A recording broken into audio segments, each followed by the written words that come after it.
Well, it finally arrived. The Usagi Yojimbo animated series, Samurai Rabbit: The Usagi Chronicles, dropped on Netflix yesterday, and it is not quite what anybody was expecting from an Usagi cartoon. If you've been on my channel for any length of time, you know that Usagi Yojimbo is my jam. It is by far my favorite comic book. I've made a ton of videos about it. You can watch them in this playlist up here or up here, depending on how this works. And I've been looking forward to this cartoon for a while. This was announced back in 2018, I believe, and it got me super excited. It was right hot on the heels of his appearance in the 2012 Teenage Mutant Ninja Turtles series, which was very faithful, very cool. And then we heard almost nothing for like 3 years. You can probably already tell I don't have a script for this. This is just going to be me sharing my thoughts as they come to me. And I'm going to try to keep things spoiler free as best as I can. I might discuss some events, some developments, so on and so forth. This is just off the top of my head, straight from the heart, how I felt about Samurai Rabbit: The Usagi Chronicles. So before I start talking about any of this, I will say right away, yes, like everyone else, I would definitely have preferred to get an actual animated adaptation of the feudal Japanese samurai Ronin story that we've been following in the comics for so long. So everything about this series kind of sounds like it's the opposite of that. We're in the future now, younger protagonist, less experienced, much more focused on magic instead of bandits and such. But see, the thing with me is, I firmly believe in creators' rights to do their own adaptation. So I want to give it a chance. I want to see, okay, then if this is the new deal, then what did you come up with? Plus, the series creator Stan Sakai repeatedly said that he actually had final approval of everything and that he was very involved in the writing of the show, which, you know, brought some hope.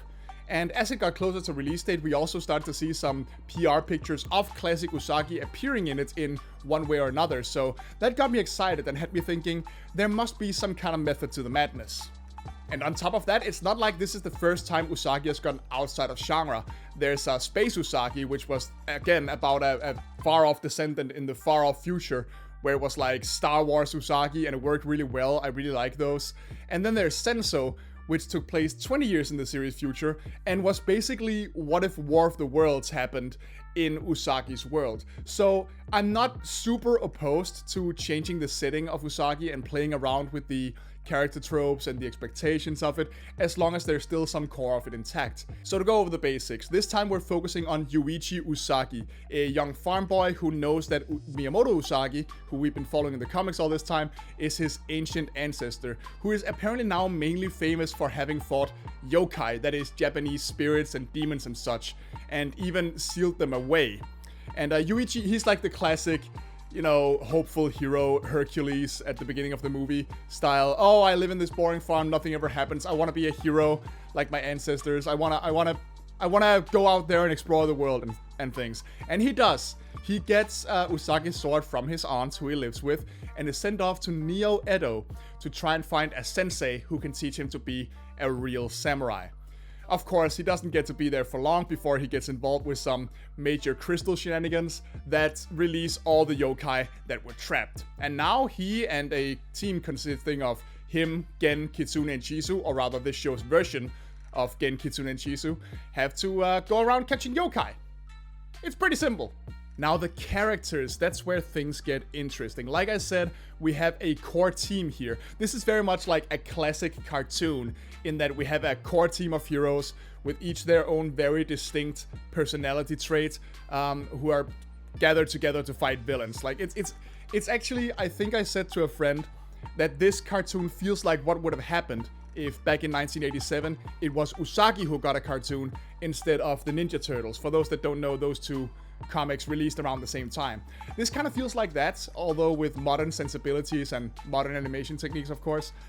Because in a lot of ways, it's very, very different from the source material and much more cartoonified. I mean, obviously we have Gen, he's the big strong guy of the team. We have Chizu, who's the ninja, the mysterious one, the one that's a little gruffer than the rest and a little too cool to get involved in all this yokai hunting business. And then there's Kitsune as the life of the party, the perky one. And yeah, that's about all they have in common with the original characters. I think what's worth remembering about the original comics versus an actual cartoon is that Usagi is a ronin. He goes from place to place, so he's never really sticking around in one place for super long. And whenever he has traveling partners, it's usually only one at a time, and only for a certain amount of time. So I can understand trying to focus the action on one location with a team. But when you do that, you also have to like streamline their personalities a little bit. Because that is definitely what happened here. You shouldn't expect to see the characters that you know, because they're very different. They're actually very different. Gen, in the comics, is like this opportunistic bounty hunter. He'll always be willing to cheat his way to a few extra coins. He's more than willing to trick Usagi. He's gruff. He gives no craps about samurai honor or stuff like that. He's like the big softy in this version, as opposed to what he really was in the comics. But still, that's still somewhat based on the comics. He's gruff and all that stuff, but more than once he gives his money to someone who deserves it more and pretends he didn't. So it's not that it's dragged out of nowhere, but it's still very different from what we know.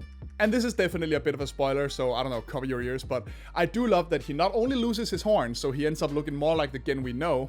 That does happen, and it's awesome. He actually gets the gadget horn, like a horn with all sorts of crap built inside it. It becomes a freaking buzzsaw and a drill. And it reminds me a lot of, again, Space Usagi, where he got a machine horn that could do all sorts of weird tricks. So I actually think that's real cool. They clearly know what they're doing here.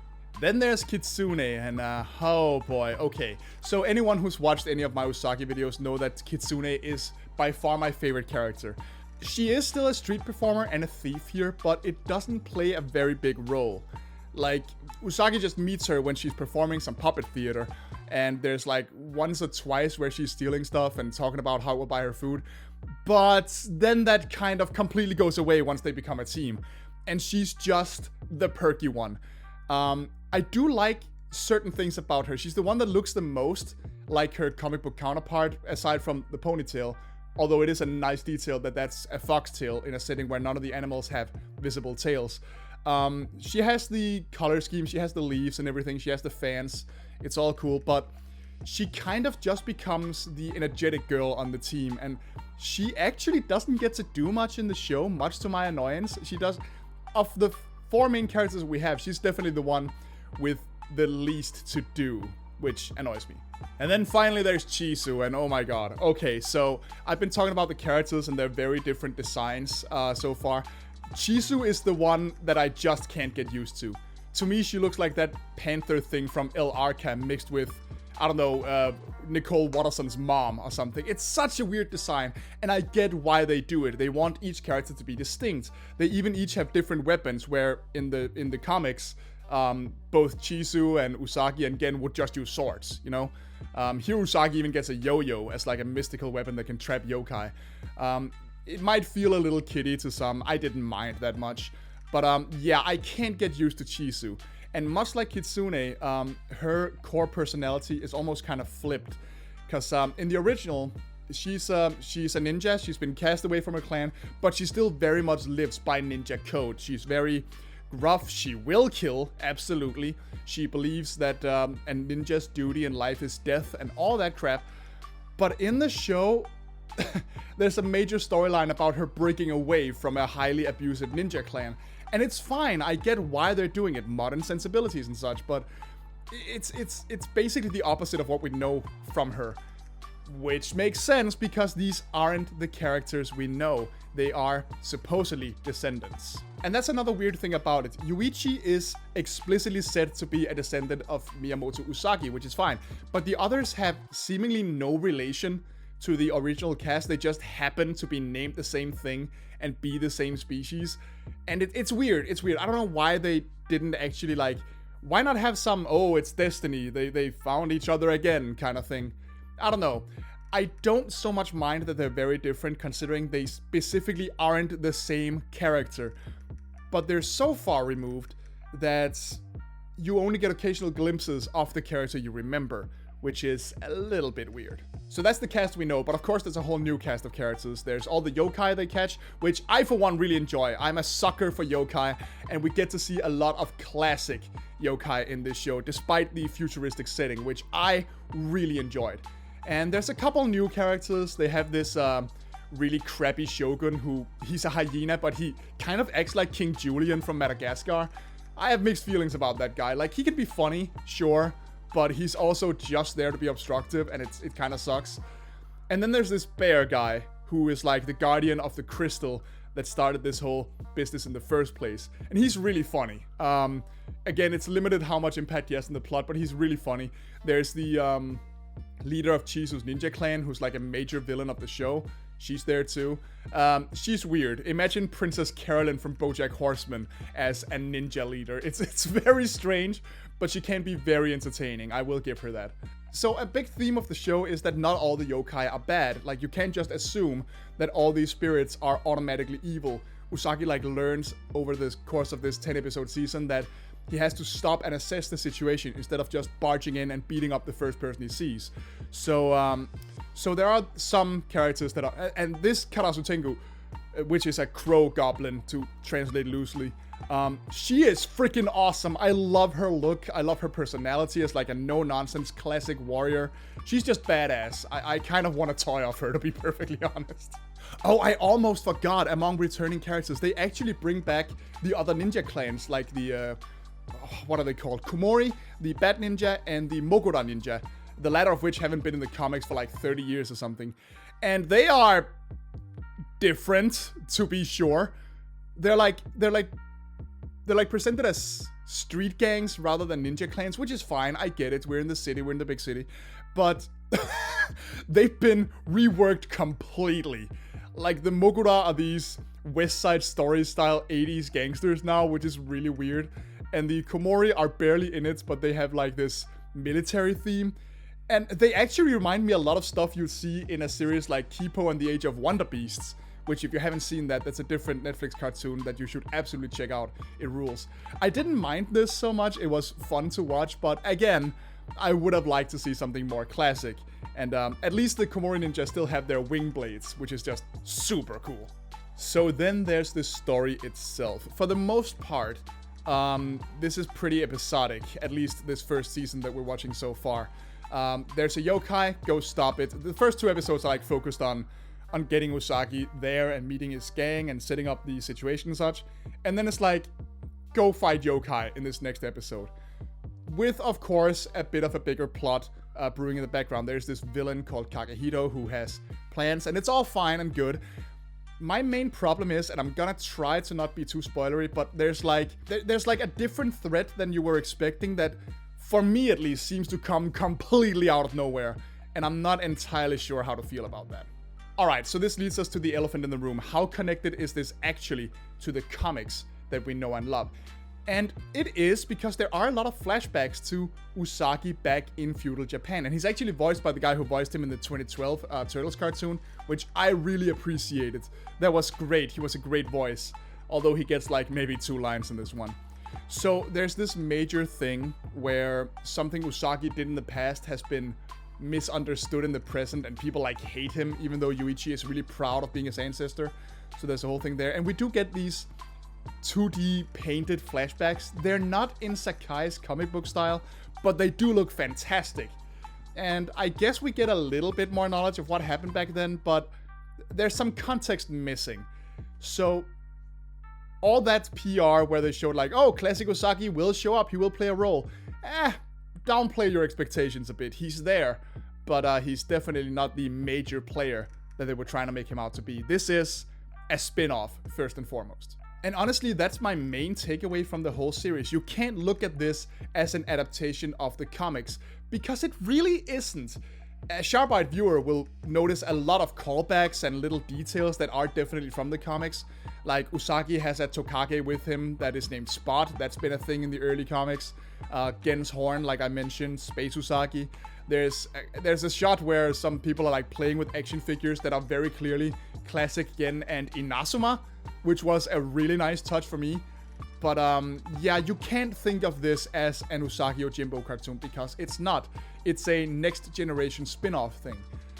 So it's not what I would personally have wanted when I heard about finally getting an Usagi Yojimbo cartoon. I would have loved to see something in the style of either the 2012 cartoon or the brief glimpse we got of his world back in the 2003 Ninja Turtles cartoon. But you have to look at this as its own thing. It's kind of like that He-Man cartoon that came out recently, which also like updated things and made it more sci-fi-esque. I didn't watch an awful lot of that, but I've never been a big He-Man fan. It's kind of like that, and that's actually also where my final verdict ends up. It's a fine show. You can watch this, enjoy the action, enjoy the story, nerd out about yokai. I know I freaking did. But if you're watching this because you're expecting the show that you know, the comic you know to be adapted faithfully, you gotta look somewhere else. And I totally understand why that's disappointing to some viewers. This is the kiddie version of Usagi that people were fearing it would be. But I personally like to judge things on their own merits and what they openly state that they're going to be rather than what I want them to be. So it's a fine show. I'm sticking around. I'm watching more if more comes out. What with the state of Netflix lately, who knows if this will survive. Or if they ordered like 50 episodes and just split it into 5 seasons to avoid paying the people that worked on it. I see you out there, Netflix. I know what you're doing. But it is a spin-off. It is a completely different direction for the same basic idea of a samurai rabbit. If you can live with that, there's a lot of fun to be had here. But if you're sitting there, set in your ways, and you want this to be the Usagi Yojimbo cartoon, you're going to be disappointed and you're going to grumble your way through it.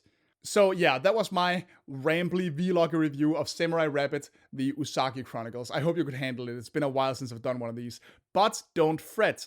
For those of you that are mainstays on my channel, there is actually a new major Usagi themed video coming up very soon that I'm very excited to show you. It's familiar territory, but I wanted to do something that that could give the comics a little more attention now that the show is out, just in case it attracts some new fans. So stick around for that, and let me know in the comments what you thought of this show. Is it a complete disaster as far as you're concerned? Do you see some merit in it? Are you excited to see where it goes from here? Just leave a like and let me know. And I'll see you next time. Bye.